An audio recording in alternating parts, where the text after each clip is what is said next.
Hello everyone, what is up? It is me, Ewan from What Culture Comics, again joined by Zoe. I return to be Zoe. Because it is Thursday, and that means that we've got loads of comics to talk to you about, because obviously they release on a Wednesday, and then we have to kind of be in work on a Wednesday, then we pick them up after work, and then we come in and work on a Thursday to talk to you about the really cool comics that came out this week. And there are two big issues that we really want to address here, because House of X / Powers of 10 finally came to a close yesterday, and it was huge, wasn't it, Zoe? It was kind of the biggest deal we've had in maybe the year, possibly. Yeah, because the entire mystery was not necessarily solved, but we have our best understanding now of how the X-Men are going to look for the next few years. I imagine Hickman has a big architectural bullet board somewhere that he's got all these different pins of different characters he's going to kill and who's going to do whatever. And yeah, so Powers of 10, number 6, I've had to read this book a few times to actually understand fully what was going on. I think that's the only time I've heard you say you had to do that. Yes, because I'm so smart that I read books in one go and I usually get it right. But this is what I had to read a bunch of times to really fully understand and wrap my head around what was the pivotal moment in Moira's sixth life, which is what this book finally revealed. Obviously, if you've been keeping up with the issue so far, you'll know that the lives of Moira X were all in detail, but we didn't really know what happened to the sixth life to really kind of change the approach that has then fed into the 10th life, which is what we've been seeing for the past, basically the main Marvel continuity. And here we finally see that the Librarian, the post-humanity kind of one of the machines still left on Earth. We've known for a while that in the Powers of 10, the X-Men 1000 timeline, that they've been getting ready to be absorbed by the Phalanx, who are like a synthetic machine collective of gods that basically are omnipotent and omniscient, and they have everything. Wild Robocops, essentially. They're really, really scary. I look at them and I'm like, oh, I don't like you. But then basically we know that the Librarian in this issue has a crisis of conscience, because while he, his entire, destiny has been to have the Earth and humanity be absorbed into this grand mass of knowledge, as it were, he does miss the simple pleasures in life. He loves touching the flowers, he loves walking through the gardens and his mutant zoo that he has as well. And he basically decides that, having known what Moira's entire being is, that he's let her live basically to the end to see what would happen. He knows that if she dies before he gets to be absorbed into this omnipotent, omniscient being, he won't be able to stop her. But if he then gets absorbed into the Phalanx, then they'll probably be able to influence her from actually averting this destiny. And it's a really good crisis of conscience until Wolverine stabs him straight in the mouth. It's such a good moment. The minute he was like, "You can't stab me," I was like, guess what's about to happen? I love Wolverine that bit, because he's just like, let me at him, and then he gets let at him, and then he dies. And then Wolverine kills Moira, and we basically learn through in this exchange with the Librarian that the big issue hasn't necessarily been the advancement of the machines. When we've been kind of the main central conflict of the Powers of 10 timeline has been the Nimrods and the Sentinels. We had that massive issue where obviously the X-Men in the present day timeline go to the sun to destroy the Nimrod program forever coming online. It's actually the fact that when humans have control and destiny over the futuristic technology of science and biology, that the inevitability of Homo superior being superior anymore is kind of thrown into doubt. So that's why in the current timeline, Moira compelled Charles and Magneto to use the pharmaceuticals on Krakoa and to basically make sure that mutants were on the cusp of every single scientific development to make sure that they had the balance of power.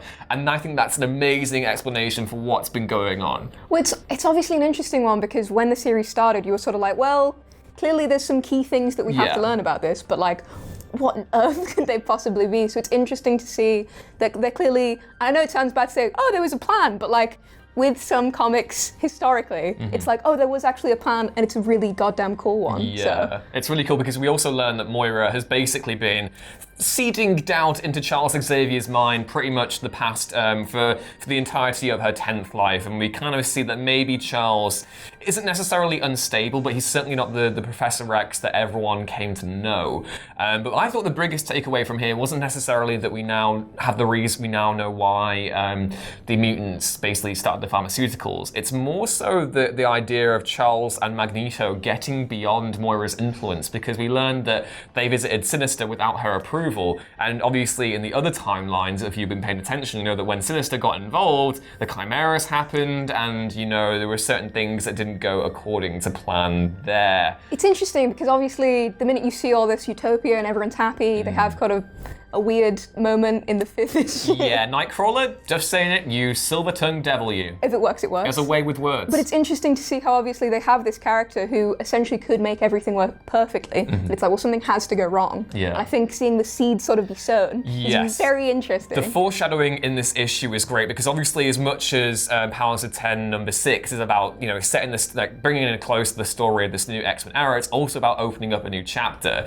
And they do that really, I think Hickman and Loraz do that very masterfully towards the end of the issue. We see kind of Apocalypse waiting in the wings. We see the whole drama over how Emma Frost is going to assemble the Hellfire Club's influence in the team. We know now that Kitty Pryde is going to be the Red King, which is really, really cool. That's going to be covered in Marauders. And I think the most interesting thing about this, though, is that we learn that Charles and Magneto have made the very harebrained decision, shall we say, to promise Mystique that they'll bring Destiny back as long as they basically fall in line. And obviously in I think it was the second issue, I think it was the first issue of Powers of 10, we learned that Destiny basically knew what Moira was up to and killed her to make sure that she kind of set her on the path towards mutant liberation.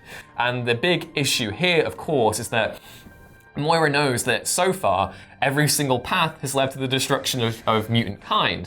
And if that information were to disseminate itself out into the Krakoan society, everyone would probably be a teeny weeny little bit demoralized. And yeah, she's clearly uncomfortable at the fact that maybe Destiny could come in and throw a huge spanner in the works. Well, the entire scene is her basically saying, you can't tell them, because that's when everything will go wrong. And Charles and Eric sort of looking at her and being like, we're gonna tell everyone, so prepare for that. Yeah, it's interesting. I thought it was an absolutely incredible issue. I really don't know how this is going to go. I'm still weighing up whether or not to pick up X-Men and Excalibur in issues, or whether I just wait for the trades, because I think this will read much better on the whole in one sitting, but I'm kind of like, I want to know everything as it's coming out, because oh my god, it's so great. Also those variant covers. Those variant covers look class. But yeah, I kind of have a question. How do you think Krakoa is going to, do you think this is actually going to succeed? Because I see that the last few pages on this issue were very, very ominous. We have Apocalypse clearly having some sort of ulterior motive going on. Just staring through the trees, and being creepy. I think there's definitely an element of hubris, the way, not the way Hickman, but the way Hickman basically set, not the way Hickman does it, because he hasn't got hubris, but the way he basically has set up that Charles and Magneto are very, very arrogant. And there's an element of hubris to both those characters where they feel so confident now that they can't mess it up because they're Magneto and Charles Xavier. Whereas Moira has literally been like, no guys, I've lived 1,000 lifetimes. Please, guys. Please just understand that this isn't that easy. So I'm curious to see if that relationship will get fragmented. There is so much stuff that could be going on. I think essentially, like, without cursing it now, because I do like this whole like, oh, everyone's happy. What's going to happen? It's going to go wrong. Yeah. It's going to go so wrong, so fast. Everyone's going to fall out. Apocalypse is going to lose it.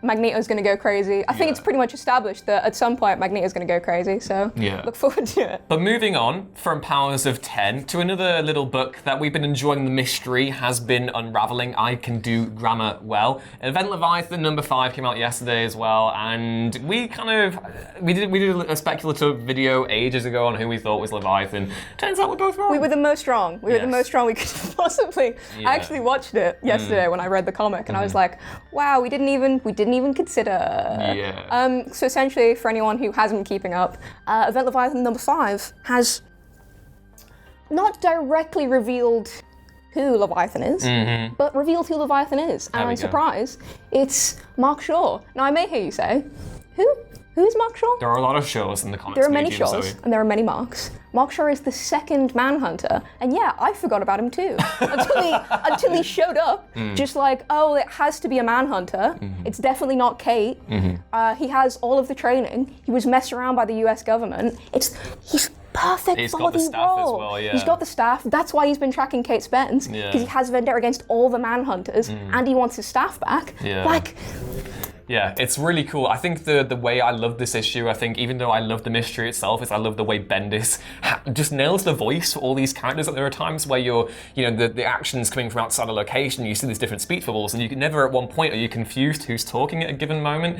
And the actual, the moment where the penny drops is really cool as well, because Damien's just like, wait a minute, that's Staff. That's the man. Young detective. And it's interesting because I hadn't really considered the Manhunters as being a potential. I think people had figured it out beforehand. I don't know if it's definitely Mark Shaw yet, but I think that's probably the safest bet for now. My bet is currently 100% on Mark Shaw, but yeah, there is potential for it to be other people. But if it is other people, it might be disappointing because Mark Shaw fits so perfectly into it, and also sort of explains Manhunter being there for reasons that aren't just like, oh, we thought we'd throw her in. And it makes sense as well because obviously, the character has a history of magic, and that's why Lois Lane brought in Constantine and Zatanna in that last issue as well. So it's very, very interesting. It would also explain why he knows everyone, because obviously we see that Superman recognizes him. We know he knew Plastic Man, and like creepily well. DC continuity, so it all sort of works together. It's really, I mean, obviously we were told from the start, you could find out from the first issue, and now I properly understand like